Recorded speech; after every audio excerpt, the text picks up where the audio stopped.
Hello, I wanted to talk about three things today. I wanted to give you an overview of the 2021 market. I also wanted to talk to you about interest rates and how that's going to affect the market going into this year in the spring. And then lastly, I wanted to talk to you a little bit about seasonality on the buy and the sell side.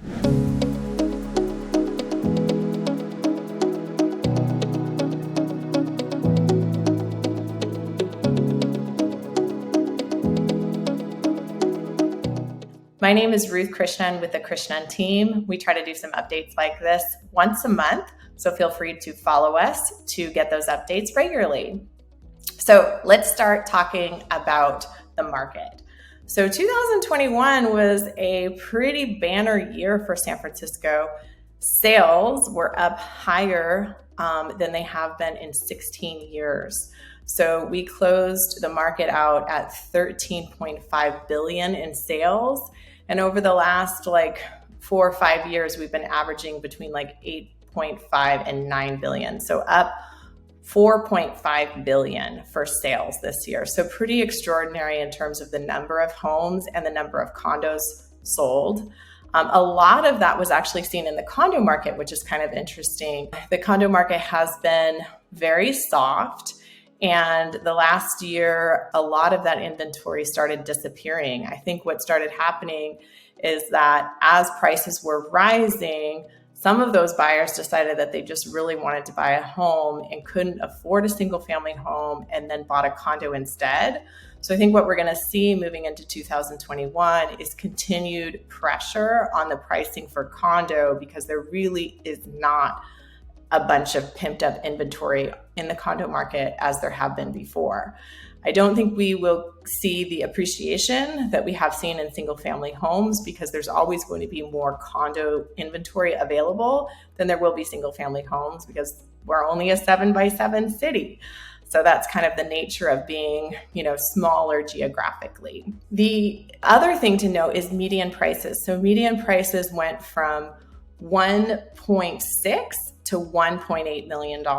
So we definitely saw an uptick in the pricing on homes over the last year. So interest rates, what's going on? They've actually been ticking up starting last week, they started ticking up.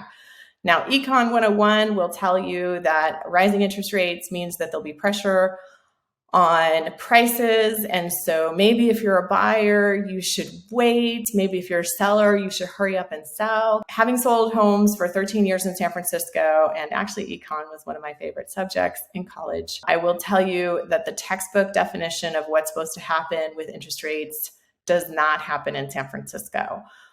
Typically, what has happened when interest rates start to rise in San Francisco is that the buyers who have been kind of unmotivated to buy or waiting on the sidelines or just maybe taking their time suddenly start to see their buying power dwindling and they get super, super motivated to jump in and they really jump in with a ferocious appetite. I think you can combine that with the fact that there's a lot of ferocious appetite that happens every spring. I think we're actually going to have a very busy spring market. I think the question will be if sellers put their inventory on the market. So one of the conversations that I had last week of a few that I've had the same kind of thinking process that got me thinking as I was chatting with a seller and they mentioned that they were locked into a 2.5% 30-year mortgage and that their mortgage rate on their house, though they were thinking of selling it, was so low, it was very easy for them to hold it and still buy something else. So if a lot of sellers think that way, then we won't have as much inventory to sell. So that's yet to be seen, but I could see that factoring in for many sellers. Spring is going to come and go before you know it. The average time to get on the market from the time that you first talk to a realtor is typically, honestly, it's 2 to 3 months. Vendors are booked out 4 to 6 weeks. You want to get the vendors over, get them booked. You want to get the bids back, book them up, and then you have to wait for them to be scheduled. So if you are thinking you want to take advantage of the spring market, we need to talk today. or you need to talk to your realtor today. So I would highly, highly encourage you reaching out. What we see seasonality wise is that the biggest time for appreciation is in the spring, and then things get a little softer in the summer and the fall. So I think that will continue to be true for 2022. All right. So lastly, I'll just give you a quick personal update. We spent the break up in Tahoe. We ended up getting COVID, the whole family. In fact, my whole team got COVID. And so luckily it was a very smooth ride for both my team and my family. And we were snowed into the house anyway. So we didn't have the ability to leave because there was snow, and we didn't have the ability to leave because there were COVID until the very end. But it was a memorable time. There were times without electricity, there were times without internet, but we played a lot of board games. It was really like a nice bonding time, and it kind of felt like a snow day, which I had growing up in Missouri.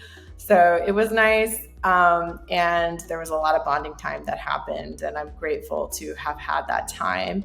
And it kind of gave me that sense that I used to get, from summer or winter vacations when I was in school, where it's like, okay, now I'm ready. So we've been back. The whole team is just really hitting the ground running. We hired a videographer, a full-time videographer that started on January 1st. So watch out for some really great video content from us. And if you need anything at all or have any questions about buying and selling, please feel free to reach out. Always a pleasure. Thanks for making it if you made it to the end. Take care.